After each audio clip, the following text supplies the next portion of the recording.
Hey, it's your boy, the Crypto Goon, and shout out to all my crypto goons for pulling up once again. We got Brad Garlinghouse on CNBC talking about them opening up their own institution and how XRP plays a role in all of this. But let's talk and let's react to this. Ripple announcing just moments ago that it's partnering with BNY for BNY to be its primary custodian for its stablecoin. Joining us first on CNBC, Ripple CEO Brad Garlinghouse. Wow, that's a nice shot, Brad. It suits you well. You're looking very even presidential almost. Welcome. Thank you. It's good to be here. Good to be back on Squawk Box.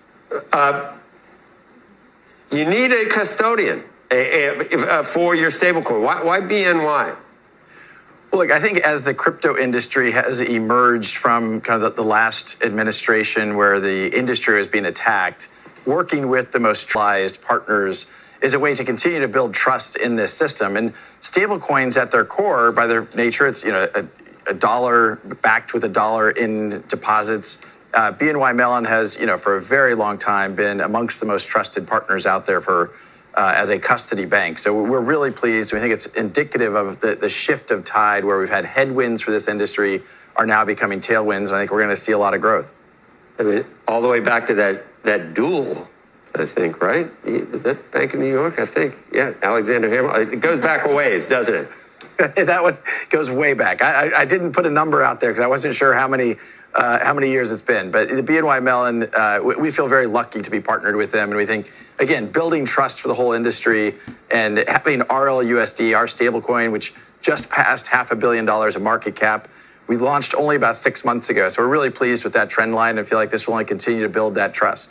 It's small compared to some of your competitors, though, at this point. How does that factor into how you approach the whole stablecoin industry? So the stablecoin industry is about $250 billion today. Many people think it'll be between 1 and 2 trillion in a handful of years. The growth behind it has been profound. We joined the market kind of late, partly because we were using stablecoins in our payment flows for our institutional customers. As you probably know, Ripple at its core has been a payments company and solving a cross-border payments problem. We use stablecoins, we use XRP where it makes sense. And stablecoins, when we were using that, we were a big part of activity for us. We were minting a lot, and we thought we can participate in this market, given our institutional background, given the fact that we've leaned into compliance and been very regulated. We have over 60 global licenses to participate in these markets. So we feel like the growth ahead will serve us well as we continue to serve that institutional client. You still want a banking license, right? Even though you have this deal with BNY. Well, yes, is the short answer. We have pursued and requested application to apply for an OCC license as well as a Fed master account. We think that the key here for crypto and the kind of decentralized finance, as many people call it, Ripple has been building bridges between traditional finance and decentralized finance. The world isn't going to be taken over by crypto. Instead, we think about how do we take the best of what crypto brings in facilitating faster, cheaper transactions and bring it to traditional finance.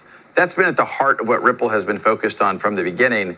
This is a step towards that, and certainly getting an OCC license for those that have said that the crypto world wants to be unregulated, whatever, the opposite is true. I'm here in Washington in part, as you referenced, there's a Senate Banking Committee hearing today. We are advocating as an industry to be regulated. And those that, like Ripple, who have stepped forward and said we want to get an OCC license, in addition to the licenses we have with the New York Department of Financial Services, it only continues to augment that very robust, very compliance-first, trusted partner so that we can continue to use these technologies to benefit consumers and businesses alike. Okay, so shout out to Brad. Now, here's the thing when you look at a lot of these companies that utilize blockchain technology and that are, these cryptocurrency companies. Most people make their decisions on whether they should go with one or not go with one based on tweets, what they see on Twitter, right? What you see on Twitter is pretty much just lip service, okay? And here's one of the reasons why I like Brad, I like Ripple, and the whole XRP technology is because they aren't just giving lip service. They're actually, just like he said, how can we help people and businesses? You can actually hold, or pretty soon you'll be able to hold their technology in their hand which is what I tell a lot of people, right? If you want to look for something that's actually investable, can you hold it in your hand? Most of these cryptocurrencies, or these cross-border payment companies, are just all talk. People look at their Twitter and think just because they tweet that it's a great investment, when really it's just tradable. Now, most of these cryptocurrencies operate off of the pump and dump strategy, right? Donald Trump used it, right? Elon Musk used it with Doge, right? We saw that he pumped Doge up. Saturday Night Live came, dumped on everybody, right? So, when it comes to these things, right, the real world application, the majority of these aren't going to apply in the real world. They're just lip service on Twitter to raise money for people, you're pretty much making somebody else super wealthy overnight, like literally overnight. Like I said in previous videos, you can literally chat GPT a white paper, get you a LLC, come up with a cryptocurrency. There's an app, if you have, I can't think of the name of it, Moon something, right on your phone, where you can create a coin. That easy. You have kids that are creating coins, right? And you can create a coin right off your cell phone. It's called Moonshot.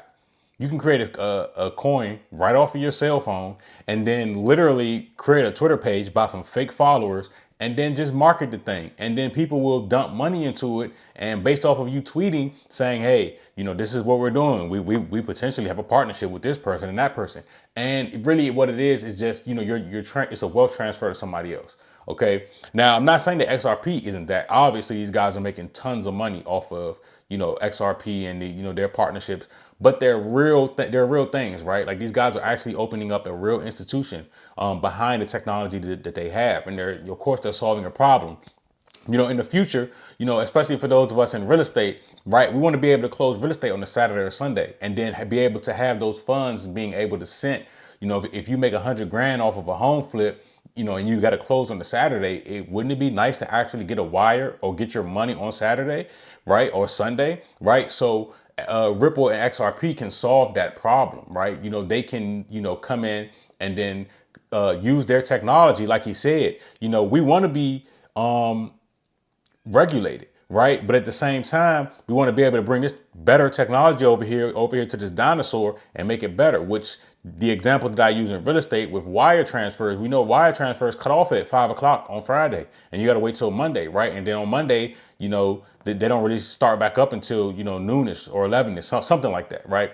But again, that is something that they can fix and make better, and that they are going to fix and make better in the future. That's how you got to look at these things. So forget the lip service that you see on, or the tweet service that you see on X, right? It doesn't mean anything. That's what most people don't understand. Now, it does drive liquidity into the market for you to be able to trade it, but is it actually investable if there is no real world use, no real world thing that you can really hold in your hand?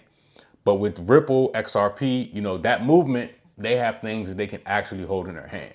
But with that being said, shout out to Brad. I just want to just bring it to you all just in case you missed it. This is a great partnership, them opening up their own bank and them being able to, become a gorilla in the space.